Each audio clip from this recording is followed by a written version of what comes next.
ನಂಜನಗೂಡಿನ ಕಪಿಲ ನದಿಗೆ factory industrial ಏರಿಯಾದಿಂದ ಮತ್ತು ಹಲವಾರು ಮೇಲ್ಗಡೆ ಏರಿಯಾಗಳಿಂದ ಒಳಚರಂಡಿ ನೀರು ಬರೋದ್ರಿಂದ ಇವಾಗ ಬೇಸಿಗೆ ಕಾಲ ಅಂದರೆ ಹೊಳೆ ಭರ್ತಿ ಆಗ್ತಾ ಇದೆ.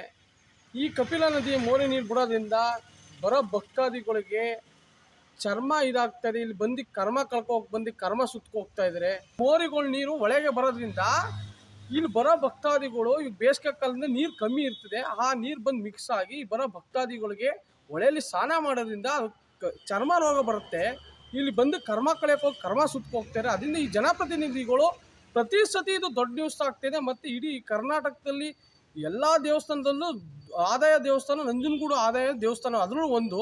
ಈ ಬರೋ ಭಕ್ತಾದಿಗಳಿಗೆ ನಾವು ಅನುಕೂಲ ಮಾಡ್ಕೊಳ್ಬೇಕು, ಅನುಕೂಲ ಮಾಡ್ಕೊಡ್ತಾ ಇದ್ದೀವಿ. ಚರ್ಮ ರೋಗ ಮತ್ತು ನೀರಿಗೆ ಇದು ಯಾರು ಕುಡಿಯೋದು ಉಪಯೋಗಿಸ್ತಾರೆ. ದಯಮಾಡಿ ಯಾರು ನಲ್ಲಿ ನೀರು ಬರಲಿಲ್ಲ ಅಂದರೆ ಇದೇ ನೀರನ್ನ ತಗೋಗಿ ಮನೆಯವರು ಅಡುಗೆಗೆ ಉಪಯೋಗಿಸ್ತಾರೆ.